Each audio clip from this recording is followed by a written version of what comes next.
this band? I like this band. I wrote it down so I don't forget who they are. Oh, I remember. Fucking Slayer!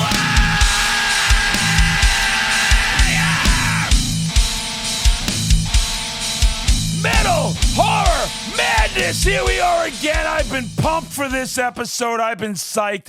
Every once in a while, someone comes along in the scene that just kicks the doors open and says, I've arrived. And this is the metal I like. This is the metal I like playing. I don't have to appease to the masses. I don't have to appease to every whiny person out there. Oh, no, he's too heavy. Oh, no, he's too vulgar. Oh, no, he's too aggressive. Don't tell a madman about not being too aggressive. No one's aggressive enough to me. I am very psyched and stoked. He's got the spirit of old school metal. He's got the attitude, the passion, the look, the love for it. He's out there making things happen, guys. We're talking about Blake the Bulldozer from INTERCEPTOR. Blake, how you doing, brother? There he is. I'm fucking fantastic. Fan-fucking-tastic. He's got the attitude of a wrestler, the look of a wrestler. He could fucking fight five-finger death punch with one hand. So glad to see you, my friend. Hell yeah, man. So glad to see you. Speaking of wrestlers, Chris Jericho caught our set down at Swarmfest. Get the hell out of here. No fucking way. I didn't even know it until Nasty Ronnie was telling me that he was there. Oh, dude, that's sick as shit. That's a flex, man. That's fucking awesome. Oh, yeah. And that's the shit, like, and that's the second I saw you come out. I love that whole vibe. I love that whole, as you know with me, that's me too. I want us intense out there. I don't want to take shit from anybody. I want to have a good fucking time. Don't tell me what to do. Just let me do what I'm doing. And you brought that back. Exactly. Those Bathories, those Venoms, those Motorheads, right? Those guys that just didn't give a shit. And how'd you get into this type of music? Because it's a pretty intense scene, as you know. Well, I'll tell you this. It did not come from my parents like a lot of people. My mom likes to listen to country. My dad listens to hair metal and country. So it's, funny enough, it was actually one of, I had a few things here and there that introduced me into heavier music. I started listening to some stuff like Loudness and Iron Maiden. Yep. Funny enough, somebody who showed me Metallica one day was actually one of my redneck buddies, and he showed me some of their early stuff, and I was like, you know what, I kind of like this, and that just slowly got the ball rolling, and from there, I was real into thrash at one point, as a lot of people can remember, but I kind of found my thing, listening to a lot of the dirty, heavy, new wave of British heavy metal, first wave black metal, U.S. power metal, all that kind of shit. That's kind of where I found my niche at. That's, I think, where Interceptor kind of found its niche now. Oh, dude, nobody's doing it like you're doing it either. Like, I fucking couldn't believe when I started. I mean, like, Witch's Dance, of course. They're instant classic, dude. Like, instant classic. Appreciate it, man. I mean it, man. Like, I fucking thought you took those, because as we know, a lot of those bands, a lot of our heroes, they started falling off certain times. Things were going on. Right. Times changing. And you came out with this, and it sounds like it's right from that scene, but yet that fresh energy, dude. You're bringing that intensity that the scene always needs and craves, and I was so blown away that I'm like, is this a Lost Bathory or Venom? Or was there a band I didn't hear about that merged with those two? Right. Dude, how long did it take you to get those vocals down like that? Because that is right from the back in the day. So it's funny enough, because a lot of people, I mean, not many people now, but I kind of got my first little, toes dipped in the water of, niche internet micro celebrity when I was doing James Hetfield impressions on YouTube. Sick. That's kind of where now a few people know me from. And that was kind of my natural voice at first, is I used to sound like, with just my natural distortion voice was almost exactly like that, 83 to 85 James Hetfield. Yeah. And I did not want to sound just like James Hetfield, because I didn't want a bunch of those fans that are like, oh my God, they're the next Metallica. Right. I didn't want a bunch of those. So I was like, man, I want to do something kind of different. I started listening to a hell of a lot of Venom, Motorhead, and Tank. And I was like, I want that gruffer, deeper kind of vocal style. And slowly adopted that. And funny enough, I've had a lot of people tell me, that I sound a hell of a lot like Kronos on our debut record. And for this new single, Sorceress, I tried to sound less like him, but I've got people telling me that I sound even more like him on the single. So I don't know. I think I've accidentally warped my voice to sound a little too much like him. So I got to try a little bit to not. It's just I've noticed I can do a hell of a lot of different vocal, not really so much impressions, but a ton of Yeah. different vocal styles. And I've kind of found it's somewhere between, Tank, Motorhead, Warfare, Adam Kraft, Carnivore, somewhere in that dirty British metal, Yeah. fucking somewhere right in between all those is what I'm going for nowadays. It's sick, man. And even, and then people too will just automatically do that shit too. Remember, they're gonna sound like Kronos as long as you like it, as long as you're fucking enjoy.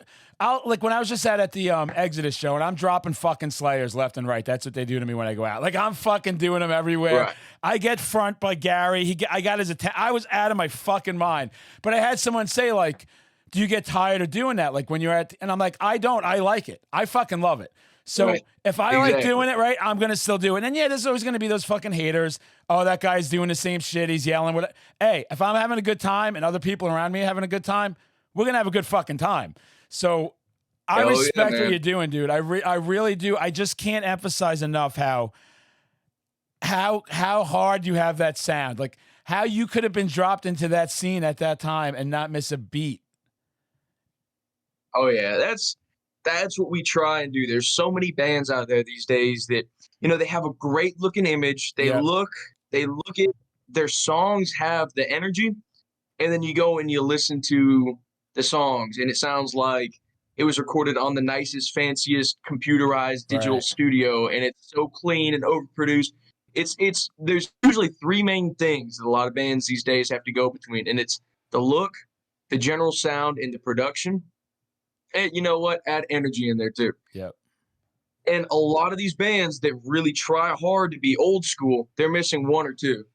A lot of bands, they can sound real cool and old school, but they won't have the look, or they won't have, very good songwriting, or they'll have, the look, they'll have the good songwriting, but then the production will be too overproduced.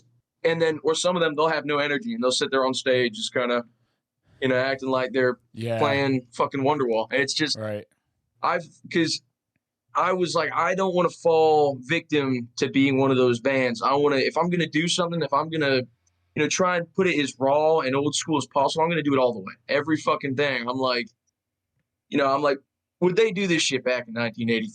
Would they do this shit back in, like the fucking new wave of British heavy metal movement? If not, fuck it. I don't want to do it. I don't want to be sitting here,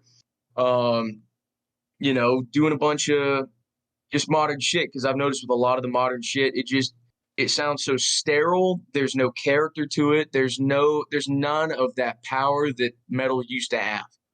It's not supposed to be like this clean, glimmering kitchen knife. It's supposed to be a rusty fucking battle axe you chop someone's head off with. Intensity, right? Intensity at all times. Exactly. Loudest guys in the fucking room, loudest guys wherever we go, always getting in trouble. People say to me, I want to be like you when I grow up. And I'm like, I never grew the fuck up. I'm 47, but I'm still that 17-year-old psychopath. I decided, you got to work and shit, right? And take care of bills and all the stuff you have to do. And then you just go for it with other things. So, and I try and tell people that too, right? Like, you know how it is. Like I put in as much passion to my social media as I do into everything else in my life. To me, I like doing it more than anything else. And I'm sure that's you with your band. And Interceptor has that fucking passion and that kick. And you just said you just got back from a festival, right? Yeah. That festival, we played with Nocturnus, the Tampa sci-fi death metal legends, and the Tampa fucking thrash extreme metal legends, Nasty Savage, which was sick. Oh, it was a killer show. Yeah. I was expecting it to be more people, and I was really confused as to why there wasn't. But then I realized Wasp was playing not an hour away the same night as us. Yeah. That screwed you for sure. Did I lose him? He's frozen. I think his internet cut out.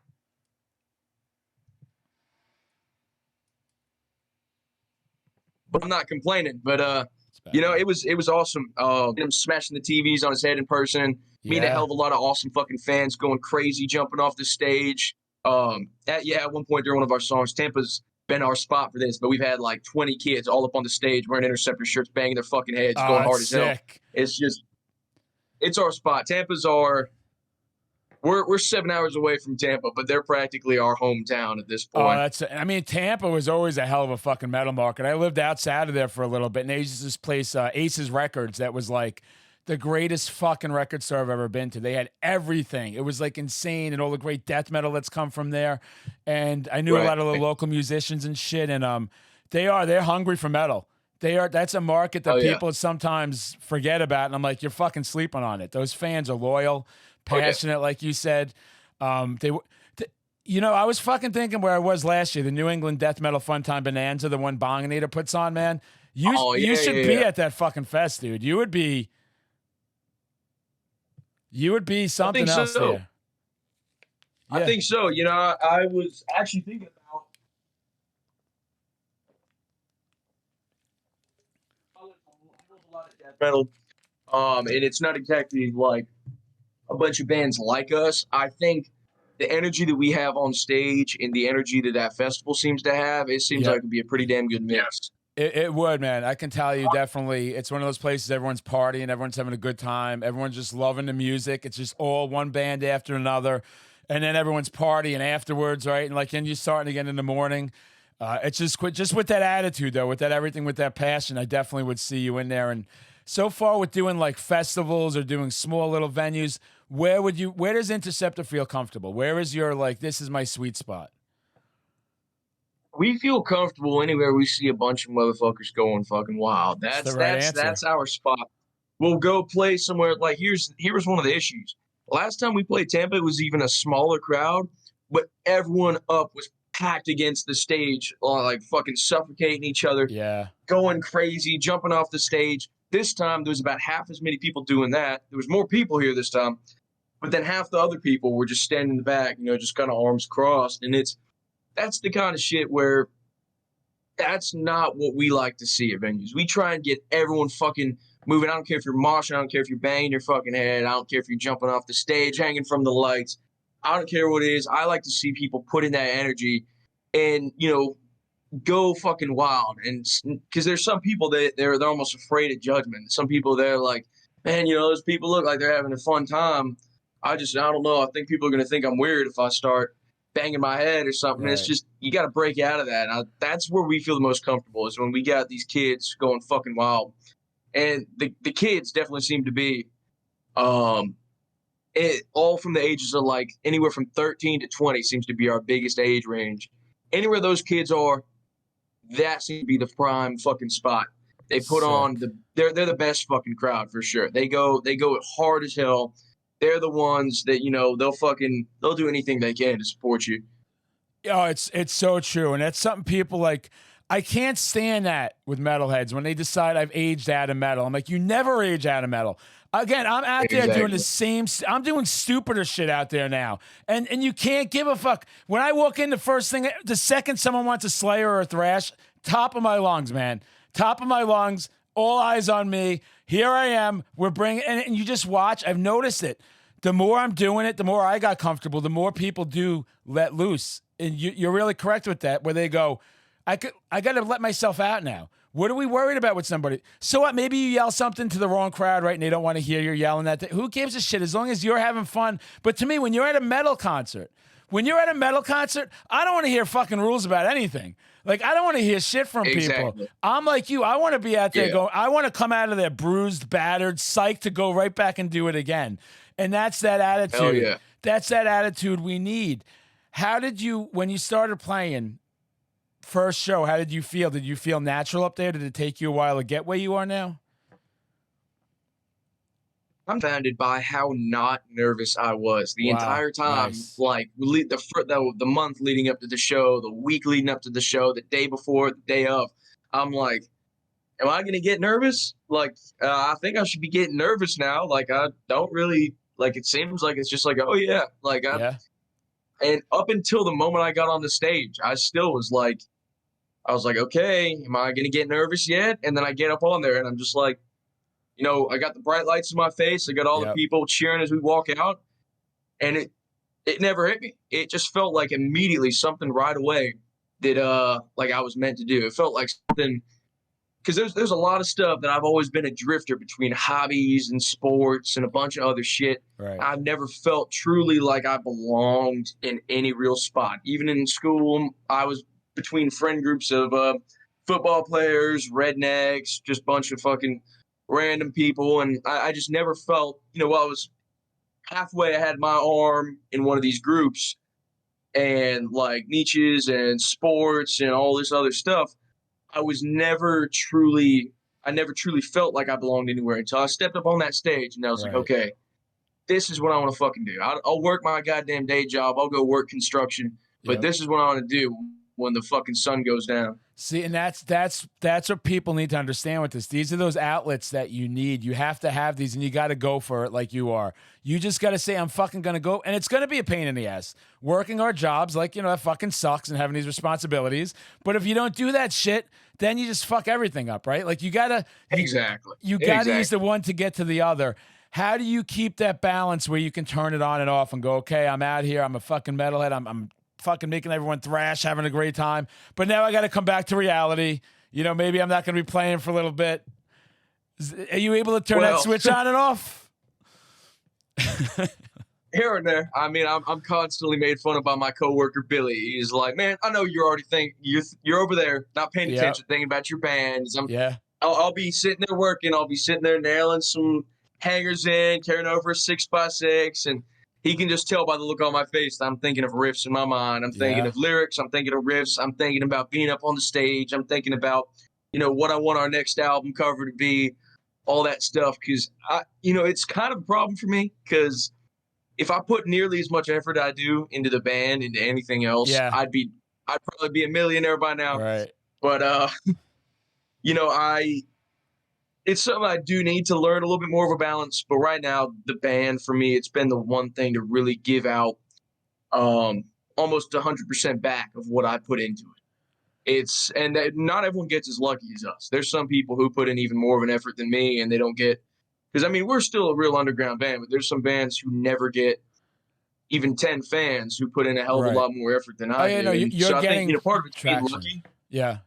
Part of it's being lucky, but I do think part of it, too, is just because I don't put nearly as much effort into anywhere else in my life as I do the band. And I get people mad at me for it every day at work, my girlfriend, at home. So I need to put a little bit more into all that, but the band is definitely by far the one thing where I'm always the most locked in on because it's the thing that I'm just the most passionate about. Yeah, man. And most of it's your ethic. Besides, luck does play a factor in everything, but if you don't bring the quality to the sound or the passion, so you're balancing it, however you're balancing it, like you said, it may be rocky, but you're balancing it right now, and the band's going in the right direction. I am. And these are those years you need that. These are those years you have to be all in. And I see a lot of bands that don't want to. They just don't put the effort in, but they want the results, and it drives me crazy. And you see it with social media, you see it with bands, you see it with promoters, and I just don't get it. And when you were talking about like a next album, your artwork is next fucking. That's another thing that brings you back to early '80s. It's got that fucking satanic panic scare to it. It's got that balls to the wall intensity. Where's that coming from? Yeah. Is that on your ideas or? Well, so pretty much everything until our most recent shirt design has been all of my own art. Our most recent shirt design, that Poser Death one, that was actually done by a friend of ours from the UK named Emilio. There's this band called Eyebolt. They're a bunch of glam metal creeps. Their frontman, all of his attention comes off of 13-year-old girls, and it's real strange how he likes to milk it and stuff. And we decided to put an Eyebolt fan, that's his band. We decided to put an Eyebolt fan getting smashed by a fucking hammer on the shirt, and he's wearing a shirt that says I Heart Glam and 12-year-olds on there, and a bunch of people think it's hilarious because they fucking hate that band. But great, yeah. That's the one design that I haven't actually done. Pretty much everything else has been done entirely by me. All the flyers, demos, album designs, shit like that. Just because I know exactly kind of what I want out of something, and it's almost really hard for me to let go of the reins for a lot of shit. Just because I analyze things to such an extent that it's like the slightest little brushstroke somewhere can almost be like, I don't really know about that. So I'm kind of learning to trust a few more people here and there Right. with, artwork and stuff. But for the most part, it's been a lot of me. And if it's been something that I didn't know how to do, I was trying to teach myself to be able to do it just because I know exactly what I want. And I know that I just want things to look and feel as old school and authentic as possible because that's what it seems to be tying everything together. I feel like if you can't tie the sound and the image together, it's just going to fall apart and you're never going to truly push the idea that you're a fucking old school, raw and true kind of band. It's so true. And I think sometimes people take things the wrong way when you want shit done your way, right? Sometimes, oh, this guy's difficult, he's demanding. And it's like, you kind of have to be. Because in some instances, if you're not, the product gets damaged really poorly. At the same time, like you said, it's something I've had to learn too with delegating things and trying to figure, because I'm the same way. Like, even with my crazy shit I do, if I don't like something, it could be the dumbest little thing. Oh, the way I threw this fucking chair, the way I ran down the hill, like I got to do it over. Like and someone else would probably rightfully be like, no, it's okay. But to me, it's not okay. Right. Like I need it that certain way. Yeah. And how is that going when, so you said you're doing a little of that with the album, but when you're writing and everything, is that where you're like, no, this is all me 24/7? So that's where I'm also letting off the reins. Cause at first, so when Reaper had joined the band, he was just purely into like Havoc and like just kind of like more, not like technical thrash, but a lot more stuff like Havoc and Forbidden and just like the more, like technical stuff and on the thrash metal side. And now the dude's like listening to like Witchfind and Manila Road and Venom and Tank and all the cool shit. And he adapted so quickly on how to write it. Nice. And when he came to the first practice, because all the solos beforehand for all these demos and stuff were written by me and they were real simple. He came in the first practice pretty much just taking that solo and making it better. Wow. And he showed me how to, like, he could play it in the exact style that I wanted. He knew from the bat, like, what I wanted. And that was the first time that I was truly like, okay, this is someone who knows what the fuck I want. Yeah. He knows what the hell we're doing. So I can, let off the reins and let him do some stuff. Because we had a few guys in the past that were, big fans of like Korn and Slipknot and Five Finger Death Punch. And I was like, listen, hey, no, you got to wear the leather and spikes. You got to play this kind of music. He's like, no, I want to play. We got to make a Drug D song. And I'm like, no, fuck that. And hell no. So, yeah, I've been letting off the reins and letting Reaper take some control. And that, I think, has actually been fucking great because he's wrote some pretty damn cool songs that are going to show up on this next record. The Tales of Mayhem was pretty much mostly me, besides the solos. Just a lot of these songs I've been sitting on for a long-ass time. Some of them I've been, like Into the Hellmouth, for example. That was a song that existed as a thrashy song beforehand, and that I kind of slowed it down and added some rock and roll kind of feel to it and changed it up to make it fit our current sound then. So that one was mostly me, but this next record is going to be a hell of a lot of the both of us. Sick. How'd you meet him? So, I was, I had posted advertisements everywhere looking for a lead guitar player just because we had to kick out the last guy because he was being a crackhead.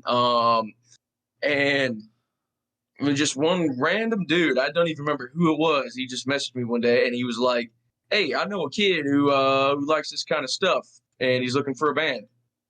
Sent me his social media page and I saw this dude shredding and I was like, wow. I mean, he lives, an hour and a half away, but I'll see if he's interested. And I asked him, I was like, hey, we play some stuff like Motorhead, Tank, Venom, Warfare. And he was like, yeah, I'm down. Sick. And it was just history from there. I met him one time, did a short little interview. And then he showed up to the first practice with like every song perfectly learned, like just from ear. 3 of his own fucking solos that fit perfectly with the songs. And I was like, all right, you're in the band. You're in the band. No fucking auditions. He was pretty much like the one guy that we auditioned and he fit perfectly. That's fucking sick when that happens, right? And then here you are with that chemistry and that's how great things and the first album's amazing, dude. That's punching way above your weight. Like we talk about like the 5-finger death punches out there putting out pure shit. They Right. look like shit. They sound like shit. Everything about them is fucking shit. The brass knuckle fucking microphone pisses me off. But anyway, then you're out there and you're putting out that quality stuff like already. You know, and these other entities are out there with all that money behind them and the production, and you're showing that you can just go out and play good music and play great music. It's all about the passion with it, right? That's bigger than any producer can ever fucking accomplish. Like you got to just have to want to do this and love what you're doing. And now you've got the lineup that's ready for this. Do you have the next album? Yeah. Is it This written is the or? most of it is written. Most of it's written. We've gotten lucky. So the first record was recorded in my garage, and then we had Tyron actually go into a drum studio down near him and record some tracks. And some of those tracks came out shitty because of the guy who was recording was like wasted the whole time. So you can hear on the album, like I think Hatred, the drums are a hell of a lot louder than everything else. And I don't know what the fuck I'm doing mixing wise because I mixed and mastered the whole album in one night. Right. And you know, I did what we could for being recorded in the garage with it was an album with a budget of like $500. Yeah. And so that right there, we're actually lucky enough now that some guy liked our music enough up in North Carolina, real close to the border of Virginia. He's actually going to give us some free professional studio time to record our whole next record. Oh, that's willing sick. to produce it and master it for free. Yep. And like work with me because I'm super fucking peculiar on in particular on how I want things to sound. And he's willing to work with me on that compared to, we know a few bands where they went into the studio, got free studio time, and they'd be like, yeah, can we get some reverb on this, make it sound more old school? And the producer was like, the hell are you talking about? Why do you want reverb? So then this guy's willing to work with us, and he's willing to record us on fucking full Marshall stacks and acoustic kit on the fucking tape recorders exactly how we want it. Yeah. So we were lucky there. And so our plan is hopefully to record this sometime in February, get the record out by the end of spring, the very beginning. End of spring. And some bigger plans on the way following the record. Some real big plans following the record. But we're about 3/4 of the way done writing. I think we pretty much just gotta lock all the songs together, figure out the track listing, figure out what the hell we want to do for the cover. Yep. And then go from there. That's fucking great to hear. And it's a band I've wanted to see, watching your fucking live videos, watching your TikTok shit that cracks me up because you're fucking as crazy as I am, which is not fucking easy to do out there. And I got you right away. I know some people didn't. I know some people didn't get you because they're like, this guy's just doing what the fuck he wants. He's talking shit. And I'm like, he's being an old school metalhead. I got it in 2 seconds. These were all my friends growing up. This is I know this, right? Completely well. Don't judge people right away by how intense somebody could be. You don't know who we all really are. And I'm saying this too because you could imagine I've had that. This fucking guy's just out there screaming, right? That people are, who's this cocky asshole just screaming his lungs out? But when they get to know us and go, guys, this is the scene we're in. This is how we act. Doesn't mean it's 24/7. Doesn't mean I'm doing this everywhere I go, right? Like, chill out. And you came in to make that statement, and you've got the great art. You've got the great songs. You guys have the image. You've got the lineup clicking. Like, you said something big's coming. I'm getting excited because I really want to. I want to cause a scene at one of your shows. That's my goal. I think we will have one of the biggest viral moments anyone's ever seen together because we're not all there and we're proud of it. So it's going to be exciting when you're getting out there. What's your biggest accomplishment so far to you that says, hey, man, I can't believe I did this. Like, I can't believe this early on I did this. I think the biggest accomplishment in general has got to be just where we are at, where we've got fans on every single continent besides Antarctica. Yeah. I mean, we might have a fan on a research base on Antarctica. I don't know. I haven't heard from them. We got fans on every other fucking continent. We've got people that are, buying our records when they can. I know some of the European fans have been waiting on a European press for Tales of Mayhem just because the American one has crazy expensive shipping.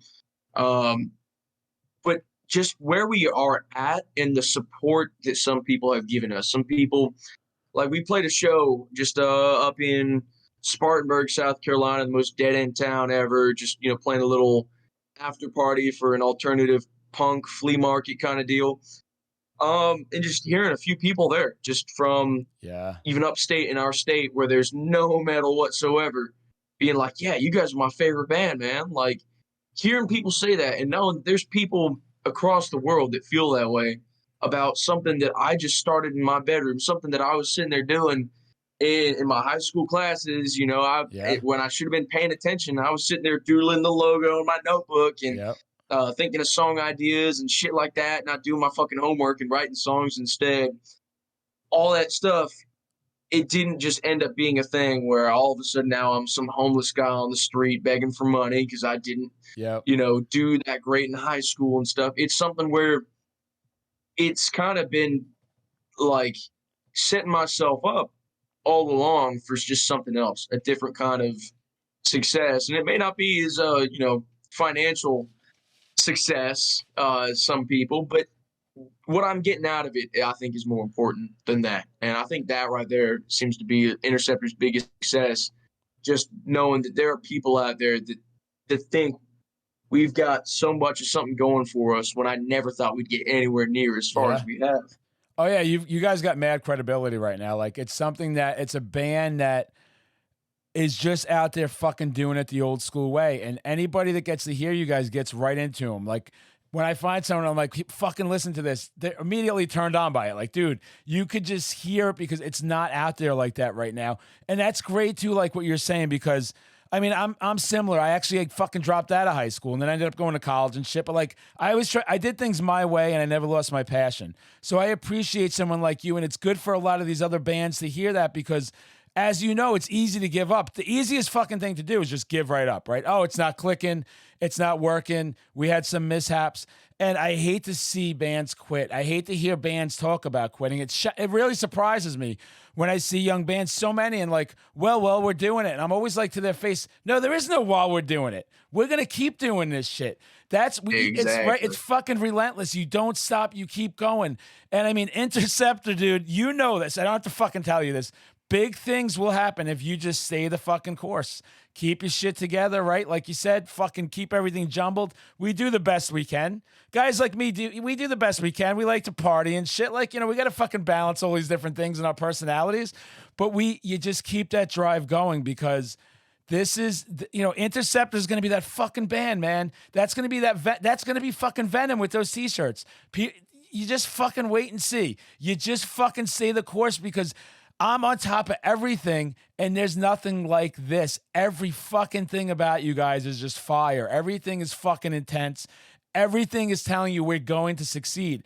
I get that fucking Lemmy vibe from you so fucking much. Of fuck you, here I am. I may bang your girlfriend. It could happen. Who knows? And I'm gonna fucking drink and party and just put out good fucking rock and roll every day. And it's just refreshing. And just having you say it the way you said it, the passion that you have. And like I said, I feel people misunderstand you a fucking lot online. I really fucking think it's bullshit, dude. And I'm like, this guy's just passionate about what he fucking does and comes from an era where we all were like that. I am fucking better. I am the fucking best out there. Fuck you. And then they should be saying it to me, right? Everyone should be going back and forth. Exactly. And just prove it in your playing like you do. Bringing up old school shit back.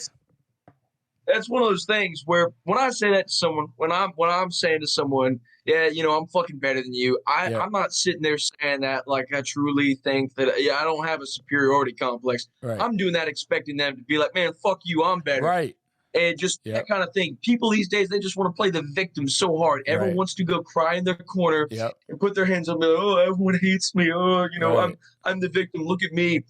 I think everyone just needs to get on their own kind of, maybe not a superiority complex, but everyone needs to fucking go back to button heads in a kind of more sportsman-like way, a kind of way where, if I call out a band being like, man, these guys are fucking posers, they'll be like, man, fuck you. Here's why we're not posers. And then they go do something else instead of being like, oh, well, he's saying we're posers, so he's not very nice, because that's a lot of people do. And people don't understand that a lot of that for me is not like, that's not really me. I go out and I meet people and I am a super friendly dude. Right. Online, my presence was I got such a kick for the longest time online.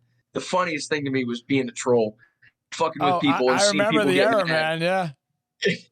It was fucking great. And just watching people get so mad over shit, and that was the funniest thing to me. And the more mad these people got, Like I said, I the more got mad these you people in got. seconds. Funnier. You were a fucking master at it too, dude. Like I'm like watching even Yeah. people you were friendly with fucking with, and I'm like, come on, guys. You can't be taking his fucking bait all the time. This guy's throwing him at more fucking bait than a fucking lobster boat here.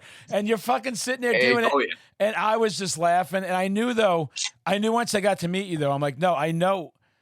Again, I'm similar in a way because when I came up, I was the fucking heavy metal gatekeeper. I was talking shit about every fucking band you could fucking imagine. And I'm like, do you really think I'm going out in public getting in people's faces over? I don't care. Right. Even Five Finger, do you think I honestly fucking care? If someone likes him, good for you. I don't like him. I'm allowed to not like him. You might not like some of my favorite bands. I'm not like even with fucking Slayer. Sometimes someone will be like, I'm like, I don't give a fuck what you like. Like I fucking love them. Exactly. You don't like them? Fuck you. I don't know what to tell you. You're missing out. Exactly. It's more of like it's kind of like a friendly punch in the arm kind of thing for me, where it's instead of it being like me bullying them. Yep. Exactly. Instead of me sitting there and bullying them, I'm expecting them to do it back. I'm expecting to be like, me be like, oh man, Slipknot fucking sucks. It's goddamn music for people who shave the sides of their heads and got crazy haircuts, and then be like, well, man, fucking Venom, they're for posers and Satanists, That's I'm expecting them to be that way back. We punch each other in the arm, and then we go drink a beer together. Right. That's what I'm about. I'm all about just friendly. I don't even know what you'd call it. Just friendly, just button heads. That's what I'm about. Dude, I'm a guy. You've got the fucking mentality from my era, though. When you say like you've got it all down, you do. Because that's my whole fucking life growing up. I didn't cry if somebody liked, Priest over Maiden or like didn't want to hear this shit or that. I used to bust my friend's balls over like Whitesnake, like you like your cock rock, but I actually liked them. I liked but I just used to like getting that dig at him. And then he would sit there with me and go, you're listening to this death metal shit. I can't even understand the lyrics. And I'm like, yeah, that's what we're supposed to be doing. Like that's the back and forth. Right. And you're just bringing that back, and people will see it more and more especially as Interceptor starts growing and you get out there and you're touring in all these different places. You're gonna see people get to know you more. You go, this dude just likes to have fucking fun, bust balls. We just call it busting balls. I'm busting your balls. Exactly. I don't care what you're doing, and why do you care what I'm doing? That's the other thing. Like, why do people fucking don't watch you if they don't like you? Don't listen to you. Which exactly. There's some people out there like. I think the one thing that people have been the most persistent about since I deactivated the band TikTok account just because I want to get rid of that TikTok band connotation. It just didn't feel. It felt a little bit corny. I didn't want to be like that band Morning High. I didn't want to be like some of these other small bands that all they do is they're a content band. If they stopped posting for a month, they'd have the same numbers as us. Right. But they have the illusion of being fucking huge rock stars because they know how to work the algorithm. They know how to post at the exact right times. They know how to post for the most engagement. They're fucking computer nerds, and that's the only reason that they really have fans. Like, you can hear that a band like Morning High, I mean, I tried to be cool with them first, but they ended up being kind of like douchebags towards me. Like, because I used to poke at them, and then I was like, man, I'm just messing with y'all. Like, I don't care. Y'all's riffs are actually pretty cool, and stuff. And they were like, yeah. And then they would pretty much only talk to me when they were wanting me to share some shit. And I'd be like, hey, man, check this out. This is pretty cool. And they'd just be like, yeah. And just kind of like, they'd almost act like I was a fan of theirs. And I was like, man, that's fucking stupid. Right. You guys, people want to call us the aggressors and the assholes. But at the end of the day, all I'm doing is I'm fucking poking at people. Yeah. That's about it. These kind of people, and it's not just them. It's a bunch of different bands and a bunch of different people that go out and they act like that. And that's not what we're about. We're about just fucking, we're up on stage. We want to be like, just like in the WWE, how there's fucking villains and shit. Yeah. That's what we kind of are, is we're villains to some people and they're just rooting for us. But when we get off the stage, we're just everyone's fucking, just their friend, man. We go out, we meet people. I don't give a shit. You're at our show wearing a Slipknot shirt. I don't like Slipknot. I appreciate you coming out. Yep. You're a big fucking supporter and everything. Yeah. And that's, That's what I care about. I care about people coming out to our shows. We don't give a fuck who you are. You know, there's stuff that I used to troll people with beyond what my actual beliefs were back in the day. I used to troll people hard just because I kind of fell too far down a rabbit hole of just messing with people. Right. And there's things that I said that were dumb and shit like that some people had a real reason to get mad about. But that was years and years ago. And now I think people have seen, even some of these people that I had like online beef with, I was actually cool with behind the messages. And we were just sitting there making videos, digging at each other. And people were like, oh, I'm on this guy's side or I'm on this person's side, when we were actually cool the whole time. Amazing. I think the biggest thing that people are doing these days now is being like, oh, they're just a Venom ripoff. All they do is rip off other bands. And funny enough, I think so. I never had the intention of ripping off another band's riffs. Yep. However, because of how distinctly we follow the old school sound and how distinctly I try and follow that, we've accidentally rewritten riffs from other bands, like the Tales of Mayhem main riff. I was like, I really want this to be like that, 2 minutes to midnight riff that every new wave of British heavy metal band had. I wanted to write my own variation of that.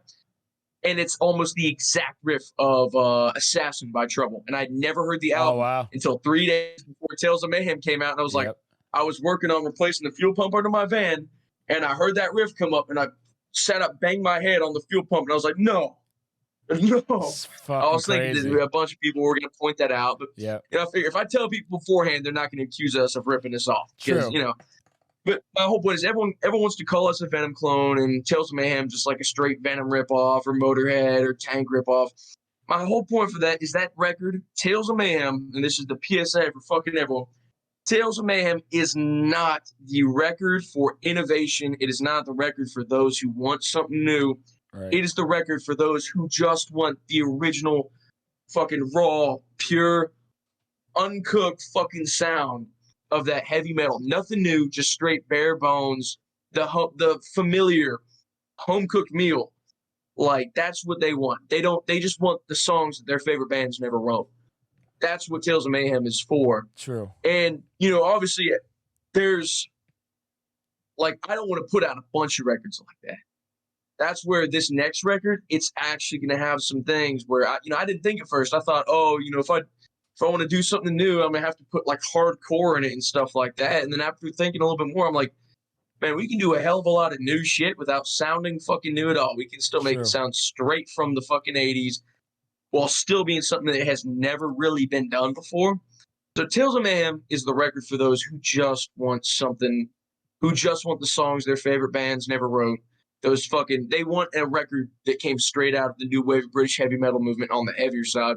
This next record is going to be the fucking opposite. It's going to, not the opposite. It's going to be a shift away from that. It's going to be showing, okay, we're not just a Venom clone or a Tank clone or Motorhead clone like all these fucking people say, because that's their main ammo these days, is that our sound is similar.